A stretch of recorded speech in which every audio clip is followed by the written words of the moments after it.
Hello everyone. So we are reading the international bestseller book of the Robert Greene, that is the 48 Laws of Power.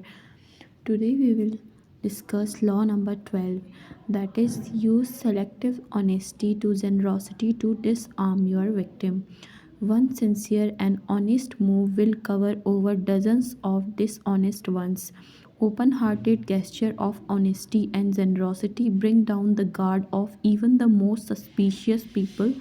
Once your selective honesty opens a hole in their armor, you can deceive and manipulate them at will. A timely gift, a Trojan horse, will serve the same purpose.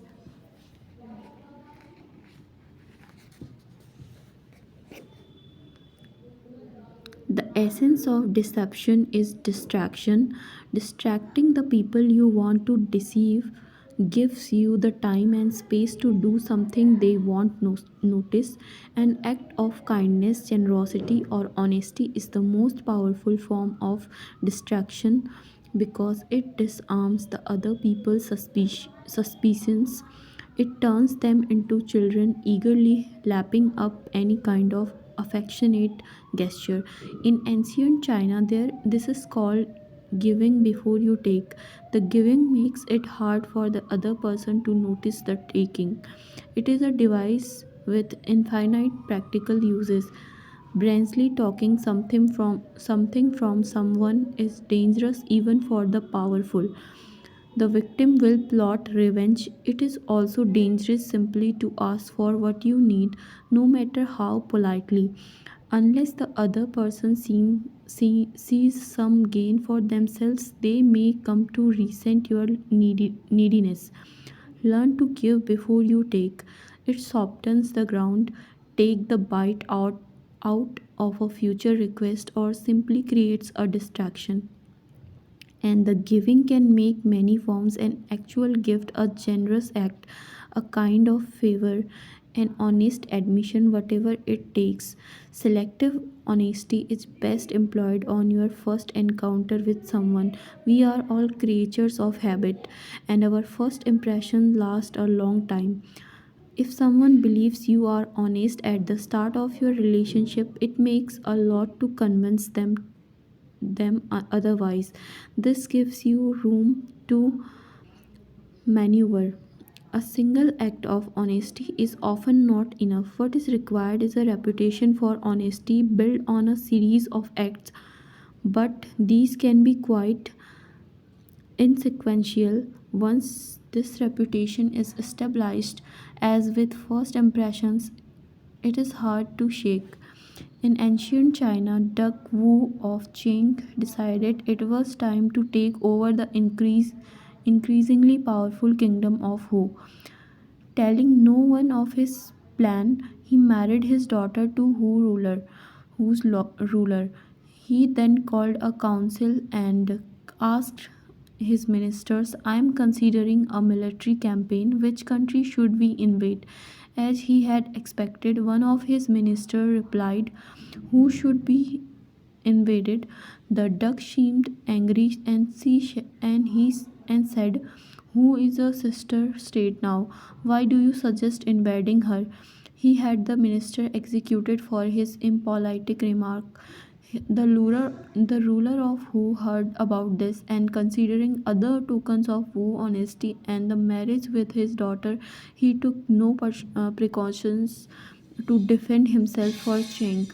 A few weeks later, Qin's forces swept through Hu and took the country, never to relinquish it.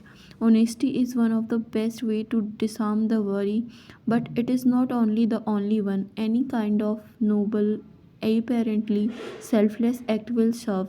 Perhaps the best such act, though, is one of generosity. Few people can resist a gift, even from the most hardened enemy, which is why it is often the perfect way to disarm people. A gift brings out the child in us, instantly lowering our defenses. Although we often view other people's action in the most cynical light, we rarely see Machiavellian element of a gift. which quite often hides ulterior motives. A gift is the perfect object in which to hide a deceptive move. This tactic must be practiced with cautions.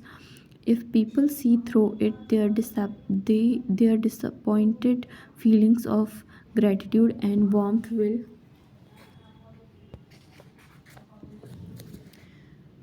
become the most violent hatred and distrust. Unless you can make the gesture seem sincere and heartfelt, do not play with fire. Law number 13.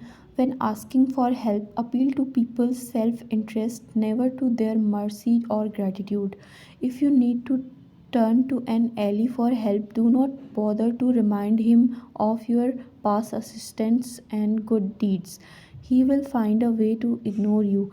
Instead, uncover something in your request or in your alliance with him that will benefit him and emphasize it out of all proportion. He will respond enthusiastically when he sees something to be gained for himself.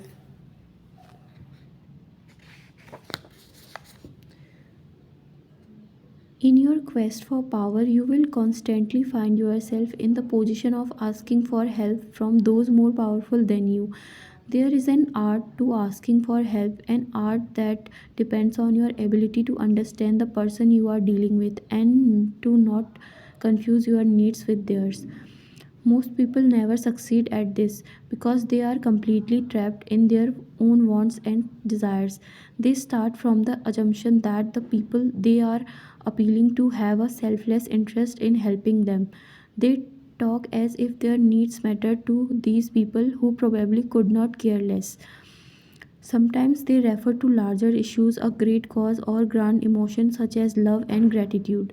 They go for the big picture when simple everyday realities would have much more appeal.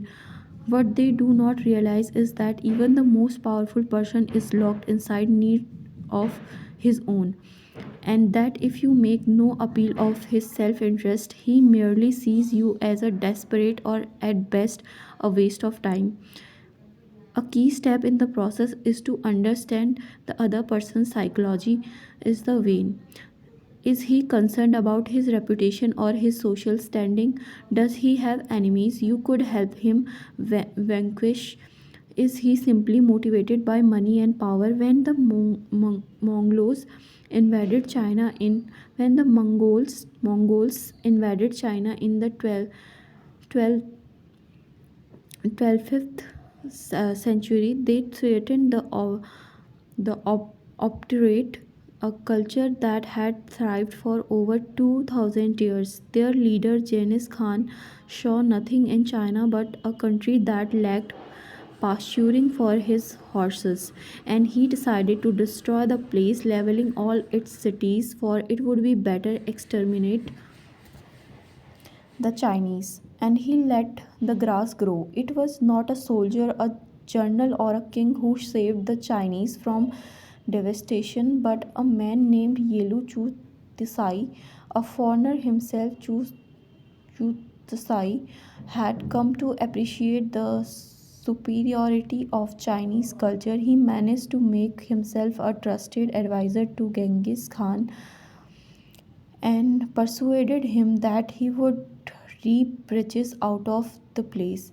If instead of destroying it, he simply taxed everyone who lived there, Khan saw the wisdom in this and did as Chu thus I advised. When Khan looked the city of Kefing after a long siege and decided to massacre its inhabitants as he had in other cities that had resisted him, Chu Te Sai told him that the finest craftsmen and engineers in China had field of cafing, and it would be better to put them to use. Cafing was spared. Never before had Genghis Khan shown such mercy, but then it really wasn't mercy that saved Cafing. Chusu Desai knew Khan well. He was the barbaric peasant who cared nothing for culture or indeed for anything other than warfare and practical results. Chusu Desai then would work on such a man greed. Self interest is the lever that will move people. Once you make them see how you can, in some way, meet their needs or advance their cause, their resistance to request for help will magically fall away. At each step on the way to acquiring power, you must train yourself to think your way inside the other person's mind, to see their need and interest, to get rid of screen of your own feeling that obscure the truth. Master this art, and this will be no limits what you can accomplish.